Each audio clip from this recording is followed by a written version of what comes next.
Baadhis iyo dabagal badan kadib waxaa hadda boolisku heleen cidda uu yahay dilaagan dahsooni waxaana farihii laga helay gaadhiga Betty Bedcon kasoo baxday inuu leeyahay Henry Wallace oo ka mid ah saddexdii nin ee boolisku magacyadooda hore u hayeen. 11kii Maarch ee sanadkii 1994 waxaa boolisku ka howlanayeen soo qabashada Henry kaasoo ay ka cabsi qabeen inuu geysan karo dilal kale. Dhanka kale waxaa baadhayaashu aad uga howlanayeen xiriirka ka dhaxeeya gabdhaha la dilay iyo Henry Wallace. Cabsi laga qabo in Henry ogaaday in lagu duba jiro boolisku kama ay shaacin magaciisa ilaha warbaahinta waxaana ay howlgal adag ka fuliyeen bariga magaalada Charlotte halkaasoo uu ka dhacay dilalka Brandy Henderson iyo Betty Bedcon. Inta ay baadhayaashu howlgalka ku jireen waxa ay raadiyeen cid aqoon fiican u leh Henry Wallace waxaana ay soo heleen gabadh hore uu xiriir jacayl ugala dhaxeeyay oo lagu magacaabo Sadie waxayna weydiiyeen su'aalo door ah ay ka mid ahayd waxa ay ka taqaano Henry waxaana ay sheegtay inuu yahay qof wanaagsan oo qalbi wacan cid wala isbartaana ku kalsoonaan karto haddii ay dumar yihiin si fudud ku aamini karaan.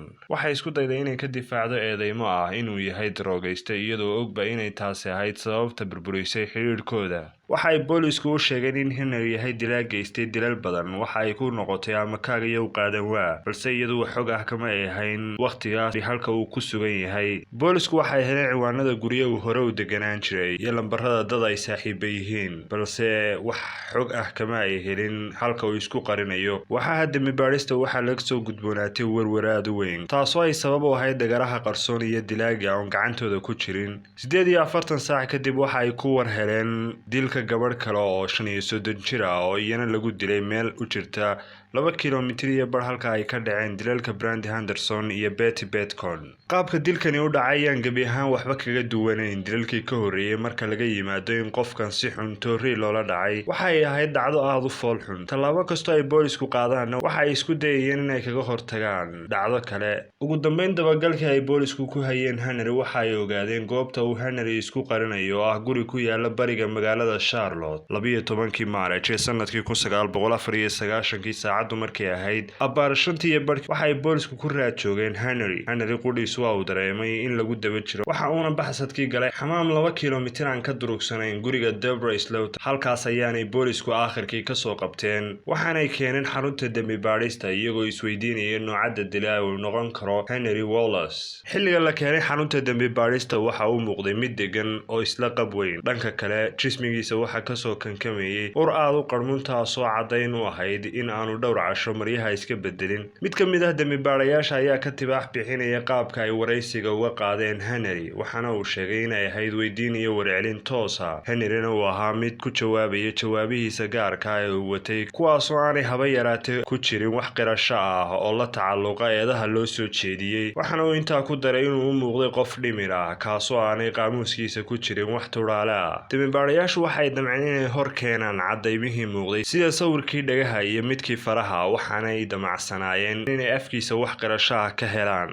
43 daqiiqo markii ay saacadu ahayd waxay dambi baadhayaashu gudagaleen waraysi dheer. Su'aasha ugu muhiimsanina waxay ahayd in wax aqoon ah uu leeyahay dadkan la laayay ama wax macaamil ah dhex maray. Wax badan markii uu ka meermeeraystay weydiinta waxa uu sheegay inuu garanayo Brandy gacaliyaheeda lama taasoo cadaynaysay inuu Brandyna aqoon u leeyahay. Mar kale baadhayaashu iyagoo hore ugu riixaya inuu xog intaa ka faahfaahsan siiyo ayay weydiiyeen su'aalo ah Brandy ma ku taqaana mase ahayd qof kugu kalsoon waxaana uu ku halceliyay in ay ahayd gabadh aad u wacan oo furfuran daacad ah had iyo jeeraanana isgarab taagi jirtay. Waxa ay baadhayaashu weydiiyeen inuu maqlay dilka Brandy iyo cunugeeda waxaana uu ku jawaabay haa waan maqlay. Su'aalahaasi waxay cadeeyeen in Henry uu aqoon fiican u leeyahay Brandy Henderson. Mar kale waxay baadhayaashu isku dayeen in ay iyana wax ka weydiiyaan Betty Bedcon taasoo meydkeeda la helay 8 saacadood kadib dilka Brandy Henderson. Waxa ay weydiiyeen xagee ayaad ku baratay Betty waxaana uu yidhi waxay ka shaqayn jirtay Bojangles halkaas ayaanan ku bartay. Waxa ay weydiiyeen mar kale in uu marna la raacay Betty gaadhigeeda oo ay gurigeeda u kaxaysay waxaana uu ku jawaabay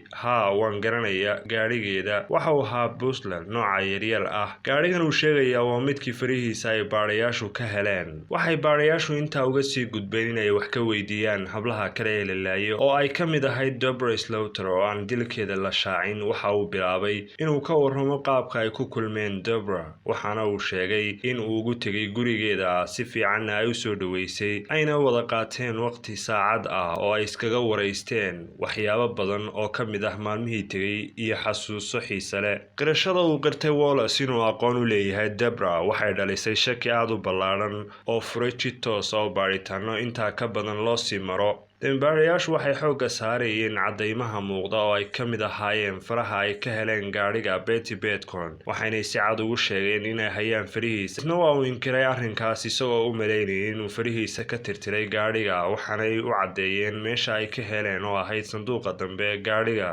Markii su'aalaha gees walba lagaga keenay Henry waxa uu bilaabay inuu aamuso. Markii wax hadal ah laga waayeyna waxaa goobta soo galay Tony Race kaasoo qaabilsanaa baadhitaanka mid ka mid ah hablihii la dilay, waxaana uu gebi ahaanba bedelay qaabkii baadhitaanka. Waxa uu Tony eegay Wallacena waxa uu fiiriyey Tony waxa uu weydiiyey su'aal ah, ma Kristen ayaa tahay? Wallace waxa uu ku jawaabay haa, sidaas ayaan iska aaminsanahay. Markaas ayuu Tony yidhi hagaag, haddaba aynu wada jir u ducadii kadib waxaa Henry ku tiraabay in aanu awoodin inuu u warramo Tony, sidaa awgeedna uu u baahan yahay warqad iyo qalin. Kadib waxa uu isku dayay inuu qoro magacyo dhowr ah oo aan qaarkood la filayn. Markaa kadib waxa uu Tony soo qaaday warqaddii, waxaana uu la yimid dembibaadhayaashii kale, waxaana uu sheegay inuu magacyadan soo qoray Henry una muuqdo mid qirtay dembiyadiisii. Magacyada uu qoray waxaa ka mid ah 9 hablood oo qaarkood la waayay, qaarna la dilay intii u dhaxaysay sanadihii 1992 ilaa 94. Tanina waxay ku noqotay baadhayaasha arrin fajac leh sababtoo ah magacyada uu xusay Henry qaarkood uguma ay jirin liiska baadhistooda. Waxa ay weydiiyeen waa tuma Valencia Jamber, waxaana uu ku jawaabay waa tii guriga ku gubatay. Waxaa xusid mudan in gabadhan hadhaaga meydkeeda la helay 10kii August ee sanadkii 1993, wax yar kadib dilkii Audrey Spain, kana hor muddo bil ah dilkii Michelle Stenson. Waxay ogaadeen baadhayaashu inuu jirayba dil kale oo ka qarsoon kaasoo lagu diday gubis. Dadka meydkooda la waayay waxaa ka mid ahayd Corona Love oo ay bartay gacalisadiisa Sadie, waxaana xusid mudan in Henry ahaa qofkii ugu horreeyay ee soo sheega in Corona Love la waayay. Waxa uu sheegay inuu gadaal kaga yimi iyadoo ku fadhida fadhiga kadibna uu dhunkaday dhabankeeda. Waxa uu intaa raaciyay inaanu xasuusan inuu gacmaha ku ciijiyey iyo inuu wax kale u adeegsaday